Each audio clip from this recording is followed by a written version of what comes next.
আল্লাহ তাআলা আলোচ্য আয়াতের মধ্যে বলছেন মা বোনদের কর্মস্থল ঘরে, মা বোনদের কর্মস্থল বাজারে আর রাস্তায় নয়। ঠিক না বে ঠিক? আল্লাহ বলে ওয়াকারনা ফি বুয়ুতিকুন্না ওয়ালা তাবাররাজনা তাবাররুজাল জাহিলিয়াতিল উলা। মা বোনদের কর্মস্থল কোথায়? রেখেতে কোথায়? ঘরে। ঘরে শক্তের দাম বেশি, নরমের দাম বেশি, শক্তের কাম বেশি। শক্তের কাম বেশি, নরমের দাম বেশি। রড বেশি শক্ত না স্বর্ণ বেশি শক্ত? রড বেশি শক্ত। কি কি শক্ত বলেন তো? রড বেশি শক্ত, রডের কাম বেশি। 50 তলা বিল্ডিং, যারা অন্য অন্য দেশে গেছেন, দুবাই, বুরুজ খলিফা, আমি উঠছি ওইখানে, বিশাল বড় বিল্ডিং। ঠিক না বেঠি? সৌদি আরব জমজম টাওয়ার গেছি আমি, মালয়েশিয়া কত বড় বিল্ডিং উঠছি আমি, পুরো রাত না, কয়েক তালাত উঠছি, দেখি আসছি। রডদা করছে নাকি দঞ্চাদা করছে কোন তো? তাহলে শক্তের কি কাম বেশি, আর নরমের? লোহার তুলনায় স্বর্ণ নরম, দাম বেশি না কম? আল্লাহ তাআলা বলেন পুরুষের চেয়ে মা মহিলাদের দাম আল্লাহ তাআলার কাছে অনেক বেশি। ঠিক না ভাই? ঠিক। এই জন্য আল্লাহ তাআলা পুরুষ তোমরা শক্ত, তোমাদের কাম বেশি, আর মহিলারা নরম, এই জন্য তাদের দাম আল্লাহর কাছে বেশি। বলেন ঠিক না ভাই? ঠিক। ও মা বোনেরা, যদি মুসুইরা লান তাইলে তো অসুবিধা, মসরণ যাইব। নবীজি কয় দুনিয়াতে যদি কোনো মাখলুকাতকে সেজদা দেওয়ার কোনো বিধান থাকতো, তাহলে আল্লাহ তাআলা প্রত্যেকটা মহিলাকে বলতো যে তোমরা তোমাদের স্বামীর পায়ের মধ্যে সেজদা দাও। বলেন সুবহান। সেজদা দেওয়ার বিধান আছে? আল্লাহু আকবার। আমার জানা নাই পৃথিবীর ইতিহাসে যে জান্নাত থেকে সরাসরি কোনো খাবার কোনো পুরুষের জন্য আসছে, কিন্তু এক মহিলার জন্য, আমাদের নবীর উম্মত নয়, মহিলার জন্য প্রতিদিন জান্নাত থেকে খাবার আল্লাহ পাঠাইছেন। জোরে বলেন না সুবহান। আবার মা মহিলা গো, এ মা, আল্লাহ তাআলা আপনাকে বড় দামি বানিয়েছেন গো মা, আপনার মর্যাদা অনেক বেশি। আল্লাহর নবী হযরতে জাকারিয়া আলাইহিস সালাতু ওয়াস সালামের বড় ভাইরা, ভাইরা বুঝেননি? ভাইরা কারে কয়? এক ঘরে দুইজন বিয়ে করলে ভাইরা কয় না? বড় ভাইরার নাম ছিলেন ইমরান, যিনি বাইতুল মুকাদ্দাসের খতিব ছিলেন। বৃদ্ধ অবস্থায় কন্যা সন্তান জন্মগ্রহণ করেছে, যার নাম ছিল মারিয়াম। নাম কি জোরে কন? মারিয়াম। নবী জাকারিয়া আলাইহিস সালাতু ওয়াস সালাম লালন পালন করে লম্বা কথা গো মা, বাইতুল মুকাদ্দাসের পাশে উত্তর দিকে ছোট্ট একটা কামরা বানানো হয়েছে। সূরা মারিয়ামের এক আয়াতের ব্যাখ্যা আল্লাহ বলেন ওয়াজকুর ফিল কিতাবি মারইয়াম ইযিন তাবাযাত মিন আহলিহা মাকানান শারকিয়া। জাকারিয়া আলাইহিস সালাতু ওয়াস সালাম মারিয়ামের জন্য বাইতুল মুকাদ্দাসের উত্তর দিকে উত্তর পূর্ব কোণায় ছোট্ট একটা কামরা বানাইলেন, এটা তুমি থাকো। কয়েকদিনের খাবার পানি যা আসবাবের প্রয়োজন সব দিয়ে উনি দিনের কাজে গেলেন। উনি হলেন আত্মীয় সম্পর্কে খালু। কি হয়? খালু। দূরে চলে গেছেন, আসতে ওনার দেরি হয়ে গেল, উনি পেরেশান হয়ে গেছে। মেয়েটা তো বালেগা হয়ে গেছে, তার খাবার টাবার জানি কি অবস্থা, খুব পেরেশান হয়ে বাড়িতে আসছে। আইসা দেখে ওনার ঘরের মধ্যে এমন ফল ফ্রুট দেখা যায়, যেই ফল ফ্রুট ওই যুগে ফিলিস্তিনের কোনো বাজারের মধ্যে কেউ বিক্রি করতো না। জোরে বলেন না আল্লাহু আকবার। নবী জাকারিয়া পেরেশান হয়ে গেলেন, কিরে কি হলো? আবার নি মারিয়াম কোন পরপুরুষের সঙ্গে তার সম্পর্ক হয়ে গেছে। জোরে বলেন নাউজুবিল্লাহ। ব্যাপার কি, ব্যাপার কি? নবী জাকারিয়া ঘরের মধ্যে ঢুকলেন। কুল্লামা দাখালা আলাইহা জাকারিয়াল মিহরাব, ঘরের মধ্যে ঢুকার পর লক্ষ্য করে দেখি এমন খাবার দেখা যায় যেই খাবার ফিলিস্তিনের কোনো বাজারে নাই।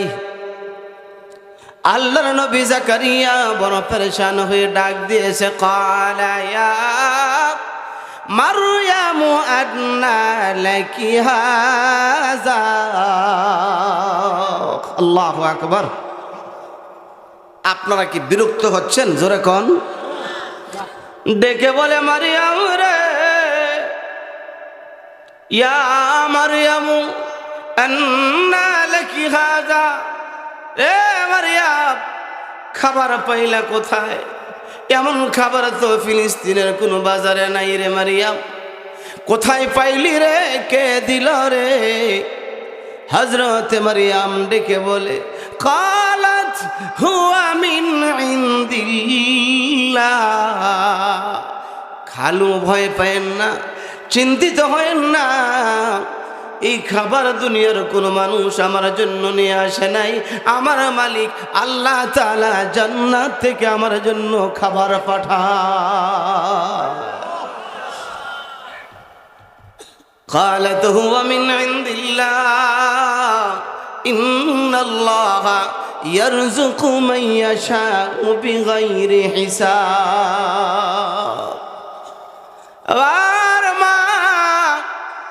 মাগো, কার জন্য গো মা এইভাবে স্বামীর সঙ্গে বেয়াদবি করেন গো মা? আছে না নাই? আপনার দাম তো আল্লাহ। কালমিনার মেম্বারের কাছে যদি কইতো যে কাকু যুবকে জিনা করতে মনে চাইতেছে, অনুমতি দেন, কিছু করেন না, কিন্তু পিসার টিচার আইলে জোতা লইয়া শুরু করতো ফিডা। ঠিক না বে ঠিক? আর ইতরে কয় কি? ইতরে হ্যাঁ, ইতরে কয় কি? নবী রেখে বলে, যুবক জিনা করার পারমিশন চাও? নবীজি হ্যাঁ, জিনা করতে মনে চায়। নবীজি বলে, পারমিশন নেওয়ার আগে একটা কথা শোনো। বিচার করে না। দেখেন নবীর আখলাক কত সুন্দর। নবীজি বলেন, কি করব রে যুবক? তুমি যেই মেয়ের সঙ্গে জিনা করতে যাইবা, একদিকে তুমি মেয়েটাকে রাখো। আমি তোমাকে প্রশ্ন করি, এই মুহূর্তে যদি তোমার কাছে কেউ কোনো যুবক এসে বলে, রে যুবক আমি তোমার বোনের সঙ্গে জিনা করতে চাই, তুমি পারমিশন দিবি কিনা বলো? নবীজি তাকে উল্টা জিগায়, এই মুহূর্তে যদি কোনো যুবক তোমাকে এসে বলে তোমার বোনের সঙ্গে আমি জিনা করতে চাই, তুমি অনুমতি দিবা? আচ্ছা আপনারা কি বলেন, কেউ দিবে? যায় আরেক বেডের পিসি চাইয়ে থাকে, হ্যাঁ ওকে দিবে? সাহাবীকে কোন কি আমার বোনের সঙ্গে জিনা করবো, আমি হুইয়া থাকমু? তুমি দিবা না? কয় না। যুবক তোমার মায়ের সঙ্গে যদি কেহ জিনা করতে চায় তাইলে কি তুমি দিবা? নবীজি কোন কি বাপ ডাইলাম উঠাই দেরা? হ্যাঁ, আমার মার সাথে জিনা করব? তোমার মার সঙ্গে জিনা করলে তুমি পারমিশন দিবে না? কয় না। যদি তোমার বিবি থাকতো, তোমার স্ত্রীর সঙ্গে কেহ জিনা করো, এটা কি তুমি মেনে নিতা? নবীজি তার গর্দানকে আমি মুহূর্তের মধ্যে আলাদা করে দিতাম। ঠিক না বে ঠিক? তোমার বিবির সঙ্গে জিনা করতে কাউকে দিবে না? কয় না। রে যুবক, বোনের সঙ্গে দিবে না, মায়ের সঙ্গে দিবে না, তোমার বিবির সঙ্গে দিবে না। যদি তোমার উপযুক্ত মেয়ে থাকতো তাইলে কি দিতা? নবীজি কি বলেন, আমি জিন্দা থাকতে আমি কখনো এমন পারমিশন দিতে পারি না তাকে আমি আলাদা করে দেব তার গর্দান। নবীজি ডেকে বলে, যুবকরা, যেই মেয়ের সঙ্গে তুমি জিনা করতে যাইবা, এই মেয়েটা হয়তো বা কাহারো মেয়ে হবে, আর না হয় কাহারো বোন হবে, না হয় কাহারো মা হবে, আর না হয় কাহারো স্ত্রী হবে। যুবকরে, তোমার মায়ের সঙ্গে জিনা করলে যদি তুমি পছন্দ না করো, তোমার বোনের সঙ্গে জিনা করাও পছন্দ করবে না, তোমার বিবির সঙ্গে জিনা করলেও পছন্দ করবে না। এবার বলো দিই, তুমি যার সঙ্গে করবা সে তো কাহারু না কাহারু কোনো যুবকের আত্মীয়। যুবক, সে কিভাবে পছন্দ করবে? ঠিক না বেঠি? নতুন সাহাবী যুবক কানের মধ্যে ধরে বলে, নবী গো, ক্ষমা করে দেন, আর জিন্দগিতে কোনোদিন জিনার নাম মুখে উচ্চারণ করব না। নবী গো, জানতাম না এমন সুন্দরভাবে আমাকে আপনি বুঝাই দিবেন। সুবহানাল্লাহ বলেন। এজন্য আমার ভাইয়েরা, যুবক, একটু সাবধান হও, একটু সাবধান। কারণ আজকে যারা বৃদ্ধ হয়ে গিয়েছে, এই লোকগুলো একদিন তোমার মতো যুবক ছিলেন। ঠিক না বেঠি? এই জোয়ান কাল বেশি দিন থাকবে? গুলাজ গোলচা জুদা গাছতা তরু তাজা নমি মানদ, আগার মানদ সবই মানদ, সবই দিগার নমি মানা। যৌবন কাল চিরস্থায়ী নয়, একেবারেই অল্প সময়ের জন্য। ঠিক না বেঠিক? এই রাস্তাঘাট নিরাপদ নয়। আমার মনে হয় না যে 70 বছরের কোনো বৃদ্ধ এই রাস্তায় যে আঘাত করে কাউকে। ঠিক না বেঠিক? জোরে বলেন। আছে না? না, 1 লাখ ওমা এখন দিয়ে কথা কয় না, আছে না? আছে। শুধু এই দেশেই না, এই শুধু আমাদের এলাকায় না, অনেক জায়গায় এমন যুবক রাত্রে মানুষের সম্পদ নষ্ট করে। আছে না নাই? ও যুবক, কি ভাবতেছ? কি ভাবো তুমি? কি ভাবো? এই জন্য আমার মা, আপনি যদি ভালো হয়ে যাইতেন গো মা, এখনো দুনিয়ার মধ্যে আব্দুল কাদের জিলানীর মতো সুসন্তান দুনিয়াতে আসবে। ঠিক না বেঠি? মেয়েটা 5 ওয়াক্ত নামাজ মসজিদে যায় পড়ে, মনে আছে? যুবক দেখে যৌবনকে কন্ট্রোল করতে পারে না, হঠাৎ করে মেয়ের সামনে যায় বলে, যুবতী রে, আমি তোমাকে চাই, তোমাকে পেতেই হবে। যুবতী দেখে বলে, যুবক, আমাকে তুমি পেতেই হবে, এটা তোমার ইরাদা, তোমার চাওয়া যাহা। মেয়েটা ডেকে বলে, যুবক রে, আমি একটা কথা বলি, আমার কথা তুমি রক্ষা করো। আমার কথা যদি রক্ষা করো, আমিও ওয়াদা দিলাম তোমার কথা রক্ষা করব। জোরে বলেন না সুবহানাল্লাহ। তুমি আমারটা রক্ষা করো, আমিও রক্ষা করবো, ওয়াদা দিলাম। যুবক খুশি না বেজার? কয় কি এমন বেডি ফাইলে সারে কে? ঠিক আছে, কি বলবা বলো। যুবতীরা কি বলে, যুবক ভাই, 40টা দিন আমিরুল মুমিনিন হযরত ওমরের পিছনে মসজিদে নববীর মধ্যে নামাজ পড়তে হবে। আল্লাহু আকবার। মাগো রে মা, একটু চিন্তা করেন, আপনার কারণে আপনার স্বামীর আখলাক ভালো হয়ে যাবে। ঠিক না বেটি? আর যদি ঘর আইলে খালি মুসিরালাম, আল্লাহ ফাজুন নিয়ে আইব, কনির সোডে বাপও মাঝে মাঝে ডাকতে হইব, ঠিক না বেঠি? 10 দোনা হেফজ পড়ছি। প্রতিদিন এক মুহুরি ছিল, প্রতিদিন বউরে অন্তত 10-12 বার তালাক দিত। তালাক কয়টা দেওয়ার লাগে কোন তো? একেবারে জিরাই দিলে 3টা দিলেই তো শেষ। আর যদি একবারও দিয়ে দেওয়া যেত না, একবার বাইনাই বুনাই দিয়ে রেলে কন্যা জোরা, ঠিক না বেঠি? সিস্টেম আছে না নাই? দৈনিক 1 ডজন তো দিতই। লজিং বাড়ি ছিল আমার ওইখানে, 1 ডজন কয়টা? 12টায় ডজন খানি দিত। বেডে বিরক্ত হয়ে তরে কসুর তালাক নে কেডায়, যা তোরটা লইয়ে তুই বইয়ে থাক, আমারটা লইয়ে বই থাক। বেডে তালাক লয় নাই, কোনিও খাইতে এমন, ঠিক না ঠিক? ধরে যদি আমার মুসিরালান মনে রাখেন, মাটির নিচে আরেকটা জায়গা যেখানে আছে গোমা,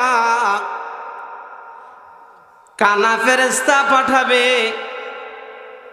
বয়রা ফেরেস্তা পাঠাবে, সাম্মুম বুকুমুন উমিয়ুন ফাহুম লা ইয়ারজিউন। আপনি মুসরবেন মাটির উপরে, আর আপনারে মুসরব মাটির নিচে, ঠিক না বেঠি? সিয়ার দিলে আর এমন তো না, দেন দাদা, বুঝেননি? সিয়ার দিলে হন তো না, আর যে শিখলি বিগলি খাইবেন ইরা দেখতো না। যদি একটু না ফেনা হনে তো মনে করবো যে কি আসতে হইতেছে, মনে হয় পিঠাটা আরো বাড়াইয়া দে, ঠিক না বেঠি? এই জন্য রাসূল হাদিসের মধ্যে বলেন, কালা রাসূলুল্লাহি, আমার সঙ্গে সকলে পড়েন সাল্লাল্লাহু আলাইহি ওয়াসাল্লাম, আইয়ুমা ইমরাতিন মাতাত ওয়া যাওজুহা আনহা রাজিন দাখালাতিল জান্নাহ। আবার নবীজি বলেন, কোন বিবি তার স্বামী যদি তার উপর রাজি থাকে, রাজি,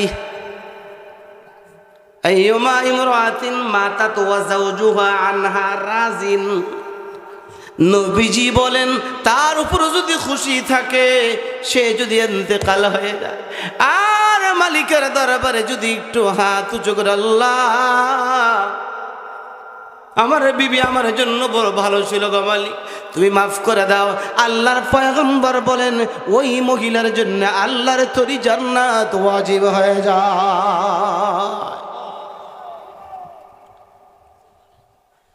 মেয়েটা ডেকে বলে, যুবক, আমিরুল মুমিনিন হযরত ওমর ফারুকের পিছনে কয়দিন নামাজ? জোরে কন্যা কয়দিন? 40 দিন যদি তাকবীরে উলার সঙ্গে নামাজ আদায় করো রে যুবক, ওয়াদা দিলাম রে, আমার কথা তুমি রক্ষা করো, আমি তোমার কথা রক্ষা করব। সুবহানাল্লাহ। যুবক কয়টা ব্যাপার হইল, যাও। আর হযরত ওমর এমন একজন ব্যক্তি ছিলেন যিনি কালিমা পড়ার পর সাথে সাথে হক এবং বাতিলকে আলাদা করে দিয়েছেন, ঠিক না বেঠিক? মেয়ে জানে ওমরের পিছনে 40 দিন নামাজ পড়লে তার এই অবৈধ সম্পর্কের জন্য তাকে কেউ বাধ্য করতে পারবে না, ঠিক না বেঠিক? ওমর শাই দায়ে আমা সুকে শুধ হক ওয়া বাতিল রাচুদিল ফারুকে শু। যুবক বলে, হ্যাঁ যাও, কোনো অসুবিধা নেই। আজান হওয়ার আগে আগে মসজিদে নববীর মধ্যে যায় বসে থাকে, কন্যা সুবহান। নামাজ আদায় করা শুরু করে দিলে আল্লাহ তাআলা একায়েতে বলেন, নামাজ এমন একটা গোলামি, যেই গোলামি দুনিয়ার সমস্ত পাপাচার থেকে মানুষকে নামাজে হেফাজত করে, বাধা দিয়ে রাখে। বলেন সুবহানাল্লাহ। আল্লাহ বলেন, ইন্নাস সালাতা তানহা আনিল ফাহশাই ওয়াল মুনকার। নামাজি ব্যক্তি অপরাধ করতে পারে না, যদি অপরাধ করে বোঝা গেল আমার নামাজ যেইভাবে হওয়ার দরকার ছিল সেইভাবে হচ্ছে না, ঠিক না বেঠি? আর না হয় নামাজি।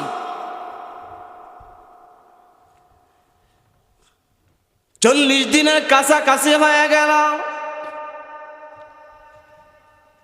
এখন আর